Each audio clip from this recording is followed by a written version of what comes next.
알기 쉬운 이야기 아함. 외도 비판. 5. 디가나카경. 자바함경 제34권 969경. 부처님과 외도인 디가나카 장자의 대화로 올바른 일체의 견해에 대한 말씀입니다. 출가한 디가나카 장자는 나자가하성의 칼란다카 대나무 동산으로 부처님께 찾아와 문안드린 뒤 물러나 한쪽에 앉아 말씀드렸다. 고타마시여, 저는 일체의 견해를 인정하지 않습니다.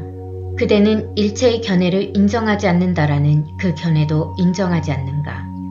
지금 말한 일체의 견해도 인정하지 않는다는 그 견해도 인정하지 않습니다. 그렇게 알고 그렇게 본다면 그 견해는 이미 끊기고 버려지고 떠나서 다른 견해는 이어지지 않고 일어나지 않고 생기지 않는다. 부를 숭배하는 자여, 많은 사람들도 그대의 견해와 같아 그렇게 보고 그렇게 말한다. 만일 모든 사문이나 바라문들이 그러한 견해를 버리고 다른 견해도 일으키지 않는다면 그와 같은 사문이나 바라문은 이 세상에서도 극히 드물 것이다. 그들은 나는 일체를 인정한다. 나는 일체를 인정하지 않는다. 나는 어떤 것은 인정하고 어떤 것은 인정하지 않는다는 세 가지 견해에 의지한다. 만일 일체를 인정한다고 말한다면 그 견해는 탐욕, 질투, 어리석음과 함께 생기는 것이요. 탐하고 질투하거나 어리석지 않은 것이 아니다. 그것은 얽매여 있어 얽매임에서 벗어나지 못하고 그것은 번뇌이기 때문에 청정하지 못하다. 그래서 즐거움에 집착하는 것이며 번뇌에 오염되는 것이다. 만일 나는 일체를 인정하지 않는다고 한다면 그 견해는 탐욕, 질투, 어리석음과 함께하지 않는다. 그것은 청정하여 번뇌가 아니며 얽매임에서 벗어나 얽매이는 것이 아니다. 그래서 즐기지 않아 취하지도 않으니 집착이 일어나지 않는다. 만일 나는 어떤 것은 인정하고 어떤 것은 인정하지 않는다고 말한다면 그 인정하는 것에는 탐욕이 있어 집착이 일어난다. 만일 그런 견해는 인정하지 않는다고 하면 거기에는 탐욕이 없어 집착이 일어나지 않는다. 그러나 많이 들어하는 거룩한 제자는 내가 만일 어느 하나의 견해를 인정한다면 곧 다른 두 가지 견해를 가진 사람들로부터 나무람과 힐난을 받고 그들은 나무라고 힐난하기 때문에 해친다라고 배운 대로 말한다.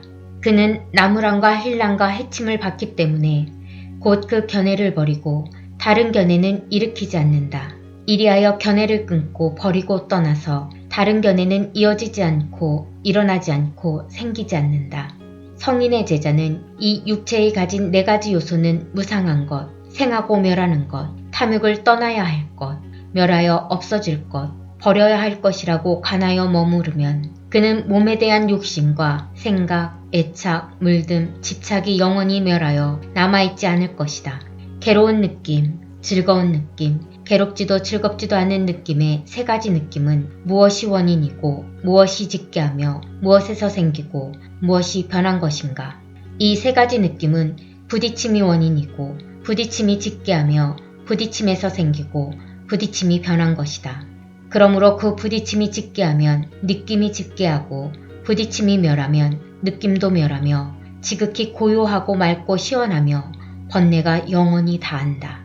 그는 이 세 가지 느낌에 대하여 그 느낌의 짓기, 멸함, 맛, 근심, 벗어남을 참답게 알고 그것을 참답게 안 뒤에는 곧 그 느낌은 무상한 것이고 생하고 멸하는 것이며 탐욕을 떠나야 할 것이고 멸하여 없어질 것이며 버려야 할 것이라고 관한다. 그리하여 그는 몸의 한계와 감각에 대하여 참답게 알고 목숨의 한계와 감각에 대하여 참답게 알아서 몸이 무너지고 목숨이 끝난 뒤에는 모든 느낌이 영원히 멸하여 남음이 없다. 그때 그는 즐거움을 느낄 때에도 몸은 허물어지고 괴로움을 느낄 때에도 몸은 허물어지며 괴롭지도 않고 즐겁지도 않음을 느낄 때에도 몸은 허물어지고 있다고 생각한다. 그리하여 그는 괴로움에서 벗어나게 된다.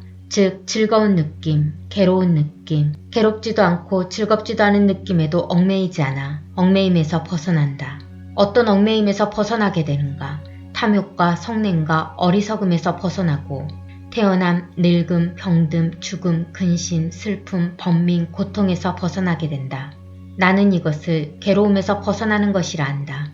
그때 구족계를 받은 지 반달이 지난 사리부타 존자는 부처님 뒤에 서서 부채질을 해드리고 있다가 부처님께서 여러가지 법에 대하여 탐욕을 끊고 떠나고 없애고 버리는 일을 칭찬하심을 생각하고 곧 그 여러가지 법에 대하여 무상한 것, 생하고 멸하는 것, 탐욕을 떠나야 할 것, 멸하여 없어질 것, 버려야 할 것이라고 간하여 모든 번뇌를 일으키지 않고 마음의 해탈을 얻었다.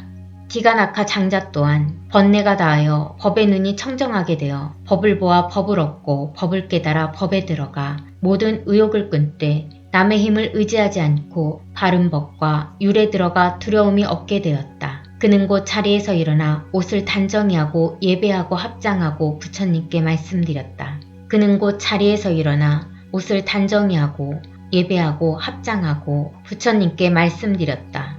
바른 법과 율 안에서 출가하여 구족계를 받고 부처님 법 안에서 여러가지 범행을 닦기 원합니다.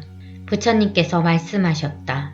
그대는 바른 법과 율 안에서 출가하여 구족계를 받고 비구가 되었느니라. 그는 곧 설레비구가 되어서 선남자로서 수염과 머리를 깎고 가사를 입고 바른 믿음으로 집을 떠나 도를 배우는 까닭을 생각하고 마음의 해탈을 얻어 아라한이 되었다. 부처님께서 이 경을 말씀하시자 사리부타 존자와 디가나카 존자는 부처님 말씀을 듣고 기뻐하며 받들어 행하였다.